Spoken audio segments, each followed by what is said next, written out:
Film की शुरुआत ठीक वहीं से होती है जहां पार्ट 1 खत्म हुई थी। यहाँ हमें लूजर्स क्लब के वही बच्चे फिर से दिखते हैं जिन्होंने मिलकर पेनीवाइज को हराया था, और अब वो सब एक पवित्र कसम खाते हैं। वे एक दूसरे से वादा करते हैं कि अगर 27 साल बाद पेनीवाइज फिर से वापस आया तो वे सब दोबारा इकट्ठा होंगे और इस बार उसे हमेशा के लिए खत्म कर देंगे। इसके बाद कहानी सीधा 27 साल आगे चली जाती है, जैसे वक्त ने भी लंबी छलांग लगा ली हो। अब डेरी टाउन में एक बड़ा त्योहार मनाया जा रहा है। चारों तरफ रंग बिरंगी लाइट्स, शोर और खुशियां हैं, लेकिन खतरा अभी भी छिपा हुआ है। इस भीड़ में दो लड़के दिखाए जाते हैं जिन्हें कुछ शरारती लड़के लगातार परेशान कर रहे होते हैं, जैसे उनकी खुशी किसी को हजम ही नहीं हो रही हो। रात हो जाती है और वे दोनों लड़के त्योहार से अपने घर की ओर निकलते हैं, लेकिन तभी वही गुंडे लड़के फिर से उनका पीछा करने लगते हैं, जैसे अंधेरे में उनकी हिम्मत और बढ़ गई हो। धीरे धीरे बात झगड़े तक पहुंच जाती है और लड़ाई इतनी बढ़ जाती है कि दोनों दोस्त बुरी तरह घायल हो जाते हैं। गुस्से और नफरत में अंधे होकर वे लड़के एक दोस्त को उठाते हैं और पुल से नीचे नदी में फेंक देते हैं। इतना करके वे वहां से चले जाते हैं जैसे कुछ हुआ ही ना हो, इंसानियत को वहीं छोड़कर। दूसरा घायल दोस्त दर्द सहते हुए पुल से नीचे उतरता है, अपने दोस्त को ढूंढते हुए। नीचे पहुंचकर वो देखता है कि नदी के दूसरे किनारे उसका दोस्त एक जोकर के हाथों में फंसा हुआ है। पहली ही झलक में वो जोकर अपने बड़े बड़े खतरनाक दांत दिखाता है और अगले ही पल दोस्त का मांस नोचकर खाने लगता है। ये साफ हो जाता है कि पेनीवाइज पूरे 27 साल बाद वापस लौट आया है और उसके साथ ही मौतों की कहानी भी फिर से शुरू हो चुकी है। अब कहानी में माइक दिखाई देता है, जो अब बड़ा हो चुका है। लड़के की मौत की खबर सुनकर माइक उसी नदी के पास पहुंचता है।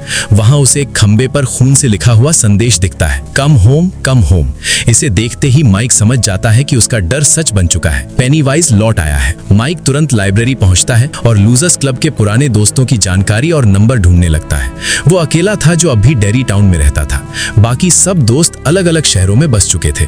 नंबर मिलते ही माइक एक एक करके सबको फोन करने लगता है, क्योंकि अब साथ होना बहुत जरूरी था। सबसे पहले माइक बिल को कॉल करता है, जो अब एक मशहूर लेखक बन चुका होता है। शुरुआत में बिल माइक को पहचान नहीं पाता, लेकिन कुछ ही देर में उसे सब याद आ जाता है और यहीं से पुराने डर, पुरानी यादें और अधूरी कसम फिर से जिंदा होने लगती हैं। माइक बिल को एक मीटिंग के लिए बुलाता है और थोड़ी सोच विचार के बाद बिल आखिरकार मान भी जाता है। पुरानी यादें और अधूरी कसम बिल के दिल में हलचल मचा देती हैं, जैसे बीता हुआ डर फिर से जाग गया हो। इसके बाद माइक बेन को कॉल करता है, जो अब एक बेहद अमीर इंसान बन चुका होता है। शुरुआत में बेन भी माइक की आवाज पहचान नहीं पाता, क्योंकि वक्त ने सबको बदल दिया था। लेकिन जैसे ही माइक अपना नाम बताता है, बेन को बचपन की सारी यादें एक साथ याद आ जाती हैं। फिर माइक बेवर्ली को फोन करता है, जो अब एक रईस आदमी की पत्नी बन चुकी होती है। लेकिन ये कॉल बेवर्ली के लिए मुसीबत बन जाती है। उसका पति उस पर शक करता है और बेरहमी से उसे मारता है, जैसे प्यार नहीं बल्कि कैद में रखी हो। इस बार बेवर्ली चुप नहीं रहती और बिना पीछे देखे उस जगह को हमेशा के लिए छोड़ देती है, आजादी की सांस लेते हुए। आखिर में माइक अपने एक और दोस्त स्टैनली को कॉल करता है। फोन पर सब सुनकर स्टैनली बहुत घबरा जाता है। उसका डर काबू से बाहर हो जाता है। वो अकेले बाथटब में बैठकर अपनी नस काट लेता है और आत्महत्या कर लेता है। डर इस कदर हावी हो चुका था कि वो लड़ने की हिम्मत ही नहीं जुटा पाया। कुछ समय बाद सारे दोस्त वापस डेरी टाउन लौट आते हैं। वे सब एक रेस्टोरेंट में मिलते हैं और एक दूसरे को देखकर पुरानी दोस्ती फिर से जिंदा हो जाती है। बचपन की बातें, हंसी मजाक और डरावनी यादें सब चर्चा में आ जाती हैं। कुछ पल के लिए उन्हें लगता है जैसे वे फिर से बच्चे बन गए हो। तभी माइक असली वजह बताता है कि उसने सबको यहाँ क्यों बुलाया है। वो साफ कहता है कि पेनीवाइज 27 साल बाद फिर से लौट आया है और उसके साथ ही हत्याओं की एक नई शुरुआत हो चुकी है। माइक याद दिलाता है कि उन्होंने खून की कसम खाई थी और अब मिलकर पेनीवाइज से लड़ना होगा। ये सुनते ही सबके चेहरे डर से उतर जाते हैं। कोई भी दोबारा उस खौफनाक जोकर का सामना नहीं करना चाहता था।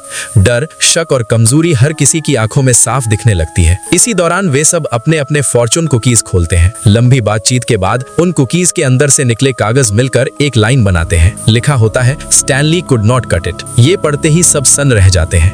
सब समझ जाते हैं कि कुछ बहुत गलत हो चुका है। उनका दोस्त स्टैनली किसी मुसीबत में है।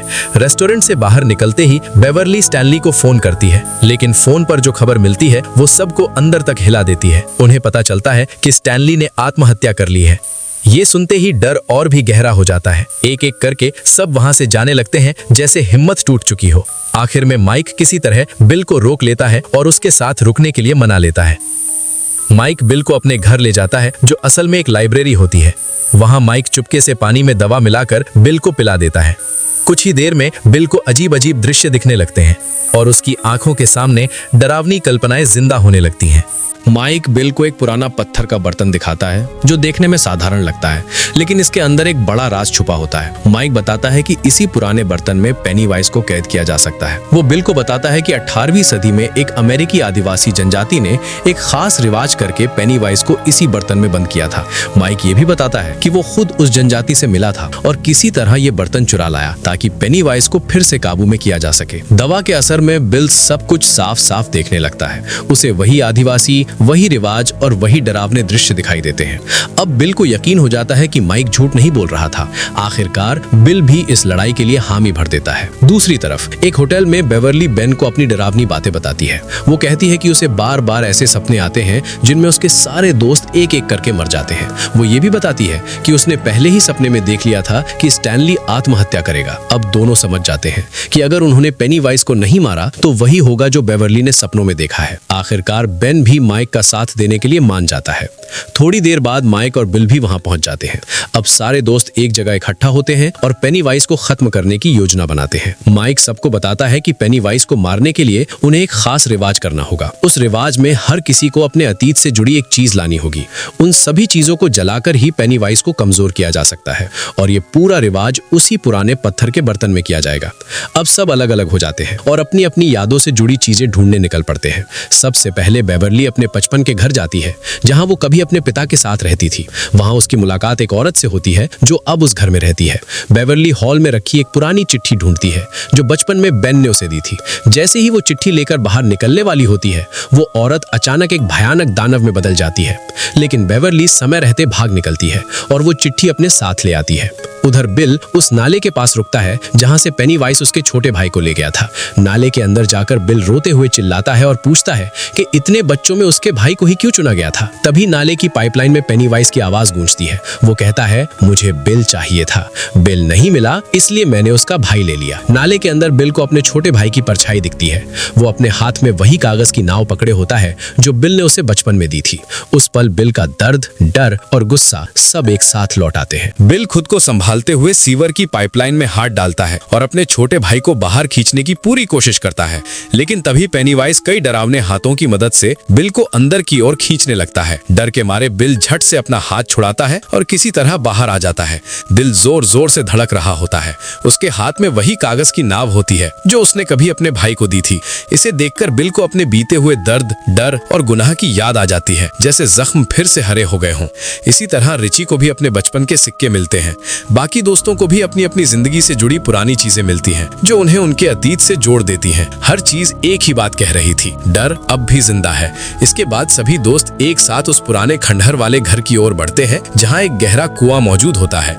जैसे ही वे घर के अंदर कदम रखते हैं पेनीवाइज उन पर हमला कर देता है। वो चाकू से बेन के पेट पर खरोच मारते हुए लिख देता है, होम एट लास्ट। ये देखकर सबकी सांसें थम जाती हैं, जैसे मौत सामने खड़ी हो। तभी अचानक उनके सामने स्टैनली का सिर दिखाई देता है, वैसा ही जैसा बचपन में था, लेकिन ये कोई आम सिर नहीं होता। उसके सिर से मकड़ी की तरह कई टांगे निकल आती हैं और वो डरावनी चीज सीधे रिची पर हमला कर देती है। रिची की चीख गूंज उठती है, लेकिन वक्त रहते बेन और बिल उसे बचा लेते हैं। डर के बावजूद सब एक दूसरे के साथ खड़े रहते हैं क्योंकि अब पीछे हटने का रास्ता नहीं था। इसके बाद वे सब उस कुएं के पास पहुंचते हैं जहां उन्हें एक गुप्त रास्ता दिखाई देता है। वो रास्ता एक बहुत बड़ी गुफा जैसा होता है, रहस्यमयी और डरावनी। गुफा के अंदर जाकर वे उस जगह पर पहुंचते हैं जहां पेनीवाइज पहली बार इस दुनिया में आया था। वो जगह किसी बड़े निर्माण जैसी होती है, रहस्यमयी और डरावनी। सब दोस्त अलग अलग कोनों में अपनी जगह ले लेते हैं और माइक बीच में एक पुराना प्राचीन बर्तन रखता है। माइक उस बर्तन में आग जलाता है और सभी दोस्त अपनी अपनी अतीत से जुड़ी चीजें उसमें डाल देते हैं। फिर सब एक दूसरे का हाथ पकड़कर एक रस्म शुरू करते हैं। वे एक ही वाक्य बार बार बोलते हैं जिसका मतलब होता है, रोशनी को अंधेरे में बदल दो। तभी ऊपर से 3 डेड लाइट्स नीचे उतरते हुए दिखाई देते हैं। असल में यही डेड लाइट्स पेनीवाइज का असली रूप होते हैं।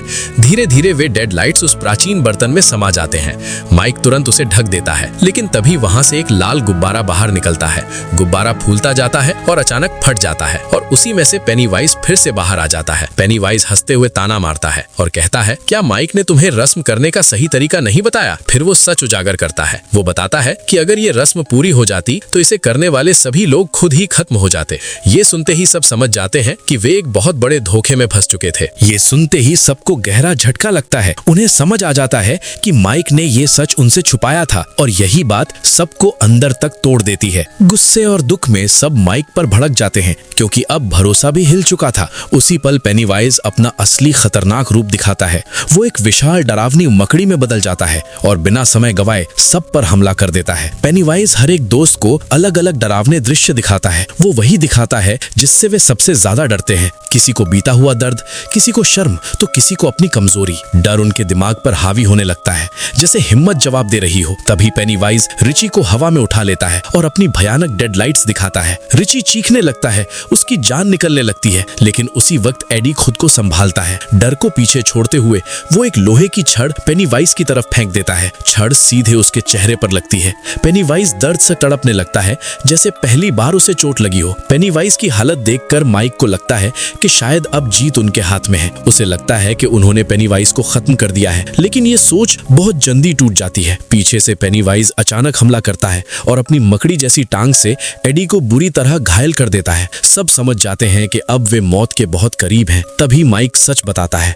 वो कहता है कि पेनीवाइज इस वक्त अपने सबसे ताकतवर और खतरनाक रूप में है। इस हालत में उसे हराया नहीं जा सकता। अगर उसे खत्म करना है तो पहले उसे कमजोर और छोटा बनाना होगा। एक बार फिर सब दोस्त हिम्मत जुटाते हैं। डर के सामने झुकने की बजाय वे एकजुट होकर पेनीवाइज का सामना करते हैं। वे उसे नीचा दिखाते हैं, उसका मजाक उड़ाते हैं और बताते हैं कि वो अब उन्हें डरा नहीं सकता। धीरे धीरे पेनीवाइज की ताकत घटने लगती है।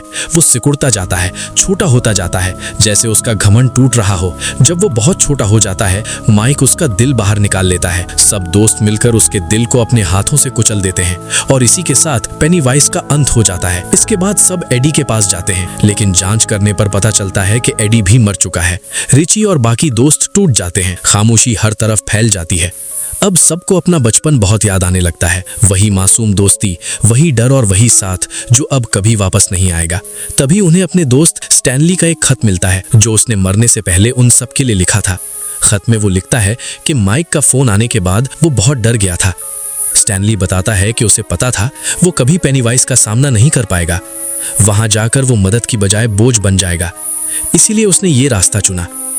खत पढ़कर सबकी आंखें भर आती हैं और इसी दर्द, यादों और अधूरी दोस्ती के साथ फिल्म यहीं खत्म हो जाती है।